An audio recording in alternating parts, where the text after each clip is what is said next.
Hey everyone, J-Ro here, back with another Final Fantasy 7 Ever Crisis video, and today I am bringing you my clear and guide for the solo crash against the Blighted Spirit. Alright, so before we get into it, if you could please go ahead and hit that subscribe button and click the notification bell so you can be notified when I post new videos. Alright, so let's get into the boss details for the Blighted Spirit.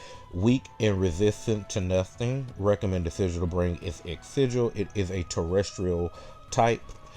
It is immune to poison, darkness, silent stun, fatigue, and fog, meaning we can bring physical magical defense down, physical magic attack down. Uses many powerful physical and magic abilities. Physical attack changes based on the amount force gauge curse chant is filled. The gauge can be depleted with damage. Inflicts poison, sedate, and feeble physical defense down, magic defense down on all enemies with chaos mist. Alright, so we know to bring an Asuna poison because this ability will be used against us, okay? Alright, so looking at his battle effects, let's see what we have here. Well, it's going to be weak to something, and that is going to be ice. It is also going to have a reduction of 40% in its physical defense, and our summon gauge will be boosted 50%. Nice. Okay, cool. Alright, so what better team to use for here than the new addition to physical ice in Kadaj, or young Sephiroth. I'm gonna call him Kadaj for him on out though. Alright, so as always, let's go ahead and start off by looking at the high wind here. Here are the stats, here are the abilities. And as far as role streams are concerned, all characters' role streams are maxed out. Now let's go ahead and check out the memorial we're using. We're going to be using the memorial of Bahamut Sin because of the max ATB increase and the ice potency up. Alright, so for builds, let's go ahead and start with Matt because he's kind of the more important one here. Alright, so we are going to be running the Dark Knight's robe for Reprieve and Dark Knight's mask. In the main hand, we're going to be running the Duraplades. This will be our AoE heal, along with increasing our physical attack up mid, maximum, high, and the magic defense up high, and provide the R ability of physical attack all allies, buff debuff extension. Next up, we're going to be running the Centipede. This will also be another healing weapon, but this time it will give us physical defense up mid, maximum, high, and provide the R abilities of heal, buff debuff extension. Next up, we are running the Gladius Ultimate Weapon, which will be an AoE heal, along with giving haste to all allies, and then healing amplification on the next healing ability, and provide the R abilities of boost heal and ATB boost all allies. For sub equips, we do have him running the Orchid Shovel for physical defense all allies, the String Slasher for physical attack all allies, and the Tranquility for physical attack all allies. Now, important, in the third materia slot, we do have an Asuna poison that is going to be an AoE heal because of the Asuna all AoE spot. Okay, it is a physical defense, magic defense stat stick. Next up, we do have a single target Cura that is going to be a heal HP magic defense stat stick. Then we have an X Sigil Rumor Blow that is a HP heal stat stick. We will be running his oldie but goodie, the Gigantic Shield, for his limit break. Looking at his R abilities, they are boost heal level 6, buff debuff extension level 6. Looking at his stats, they are HP 18.9k, physical attack is 12.3k, physical defense is 337, magic defense is 393, and heal is 6.4k. Now let's go ahead and hop over to our main support. We are running Cid here, running the astronaut costume, giving us buff debuff extension all allies and cosmic protection. In the main hand, we're running the Rocket Lance, which will give us our Enfeeble along with Ice Resist down high and provide the R abilities to boost attack all allies, buff debuff extension. Next up, we do have the Pole Axe, which is an AoE physical magic attack down that will go mid, maximum, high and provide the R abilities of HP and ability potency. Next up, we are running the Ultimate Spear. If we need to, we can use it to push the physical attack up on one ally along with a little bit of a heal and provide the R abilities of buff debuff extension and magic defense. For sub equips, I am running the Stream Saber for physical attack on allies, ice potency. The Gun of the Worthy for physical attack on allies, ice potency. And the Rocket Punch for physical defense on allies. Now, looking at materia in the third materia slot, serving as a boosted Exigil is a Ruinra that is a magic defense, physical defense, HP stat stick. Next up, we do have another Exigil Ruinra that is a magic defense, physical defense, and HP stat stick. Then we do have our Breach here that will provide us with physical defense down on the enemy and giving us the stats of HP and physical defense. Now, looking at his summon, we are going to be running the Shiva Removes Icy Judgment. Looking at his R abilities, they are Boost HP level 4, Magic Defense level 3, Ice Potency is level 5, Ability Potency level 2, and Buff Debuff Extension is level 7. Looking at his stats, they are HP is 28.5k, physical attack is 14.1k, physical defense is 350, magic defense is 525. Alright, now let's go ahead and hop into our main DPS, Kadaj. We have him running his Remnant Suit, giving us boost, ice potency, all allies, and then Ruler's Wheel. In the main hand, we're running the Soba, his new physical ice weapon that will also give us ice weapon damage boost and provide the R ability of physical attack on allies and ice potency.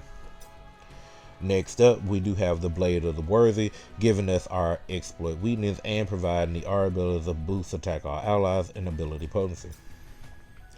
Next up, we are running the Genji Blade, which will allow him to raise his physical magic attack up to extra high and provide itself with the R abilities of ability potency and interruption mastery.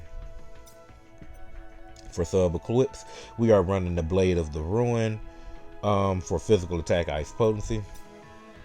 The Surfer Blade for physical attack, physical ability potency. And last but not least, Mad Minute for HP, physical ability potency. Looking at his materia in the third materia slot, we have an Aurora Blow that is a physical attack, physical defense, HP stat stick.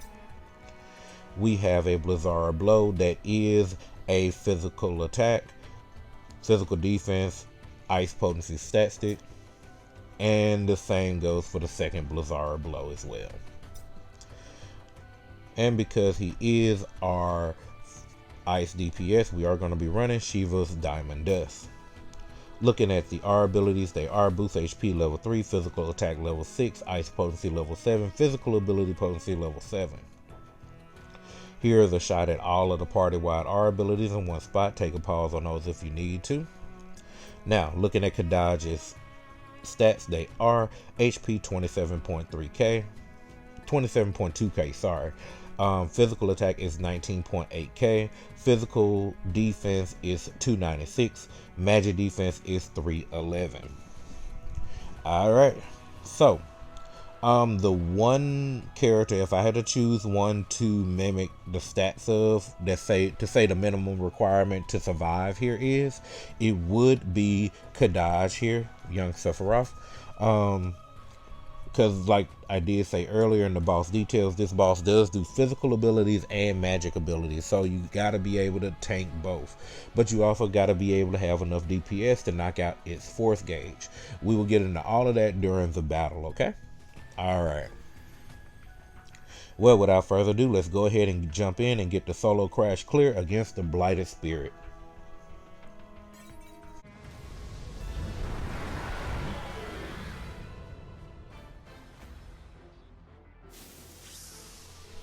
Alright, we'll start off on Sephiroth getting our exploit weakness going. Matt will get us our attack and magic defense up. Cid will get the physical and magic attack down on the Blighted Spirit and go ahead and get Enfeeble and Ice Resist down. And what I'm trying to do is make sure to time Matt's heals in between the Blighted Starburst, so that way we can maintain high magic defense.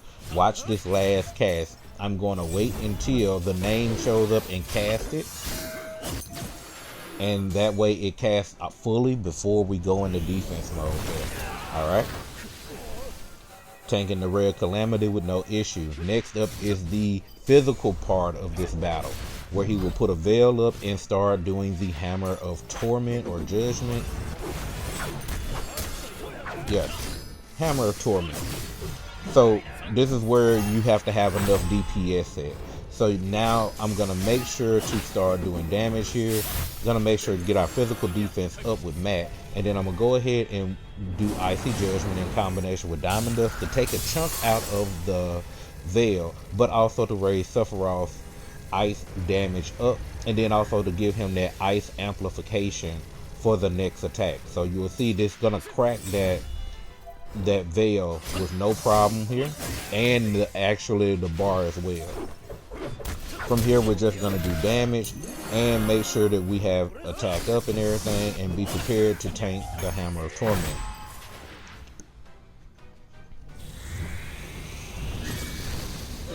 Okay, now next coming up will be to get healed up, but it's going to dispel all of our buffs. So now we're going to have to replace all our buffs, the exploit weakness, the physical magical defense up, and the physical attack up. Okay, all right, and Feeble is about to get ready to fall off, so we need to get that placed back on. Alright, and then there is my asthma being released, so Chaos Mist is coming. So now we need to be prepared to heal for poison. And Chaos Mist has been used. We're going to heal for poison, and we're going to worry about getting ourselves back up for the Ray of Calamity. So we need to be ready to deal with our magic defense going down. So I'm going to use max overspeed here, so that way we can keep up with the Starlight Starburst here that's lowering our magic defense. As you also saw, I used Sephiroth's ultimate weapon, the Genji Blade, to get his physical attack boosted to extra high, and we're going to go ahead and slam out the summons here as well. Alright, and we're going to switch to defense mode after one more heal. And there we go. We should be tanking the Ray of Calamity with no problems. Alright. Coming out of the Ray of Calamity is going to be the Sigil phase. But we got time to get ourselves healed up. So here you want to make sure you make Sephiroth still continue to attack. Don't let him do any sigil. So I'm going to go ahead and do the overspeed here, so that way Sephiroth can keep attacking. I'll let Cid handle and activate Cid's overspeed, and let the AI take care of using Cid's X sigil. Alright. Meanwhile, Matt will keep getting our magic defense up and our attack up, and keeping us healed up. Alright, one more hit. There we go. Alright, got our exploit weakness back up with Sephiroth, and we're just going to town here on the Blighted Spirit. Alright, next up, Eternal Scourge. So it's boosting its attacks, physical and magic attack up. So everything is going to hit just a little bit harder than it did before. And there is miasma being released, so we need to be prepared to tank another Chaos Mist. Alright, coming out of that, I'm going to go ahead and remove the poison on everyone, and start working on getting us healed all the way back up, which we are. And there's a veil, so that means we're getting ready to deal with the Hammer of Torment. So what we have to do here, we're going to go ahead and make sure we are buffed all the way up, and we're going to use our Icy Judgment, and we're going to use Gigantic Shield here, making sure our physical defense is up to high.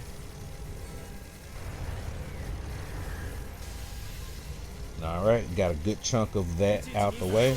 Then that next hit from Sephiroth is going to take a chunk out of it because of the ice damage boost from Shiva removes Icy Judgment.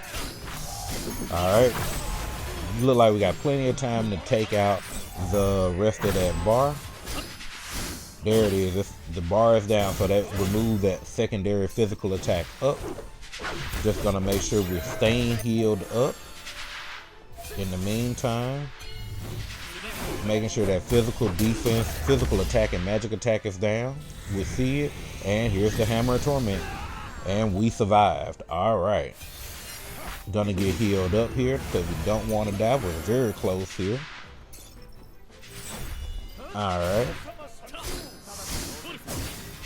Let's see what's next. And we're back in the sigil phase.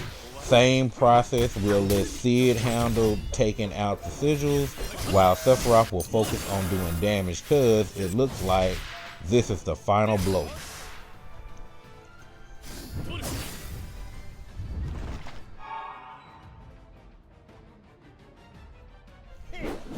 Alright, and there you have it. That is how we take down the solo crash against the Blighted Spirit. And yeah, it was pretty fun getting a chance to use our new physical ice DPS, Kadaj. Let's take a look at some match stats right quick. Alright, so we're looking at a one hit max of 4.1 million, and we're looking at the battle time at 4 minutes and 44 seconds. Not bad at all. But back to Kadaj. Yes, getting a chance to use this new ice ability damage buff was pretty good. As you can see, it doesn't show a modification to it. It's just like a normal boost to the damage, like anything else. So it's kind of like having double ice damage up on an enemy but for ice abilities. But then turn around, you also had exploit weakness. Then getting that new buff from the Shiva removes Icy Judgment, being able to get ice damage amplification. That was how we got that 4 million hit in there. But the keys to victory here, you definitely want to make sure you bring your physical magical defense up. You definitely want to make sure you bring your physical magic attack down, and you definitely want to make sure you have your ice resist down, and preferably someone that can do enfeeble as well. And then of course your strongest physical ice DPS. Alright, well, with that being said, I want to thank everyone for watching the video. I hope you found it enjoyable or informative. If you did, remember to leave a like on the video, leave a comment down below, subscribe to the channel for more Final Fantasy 7 Ever Crisis content, click the notification bell so you can be notified when I post that content. And with that, I'll see you in the next one. Later.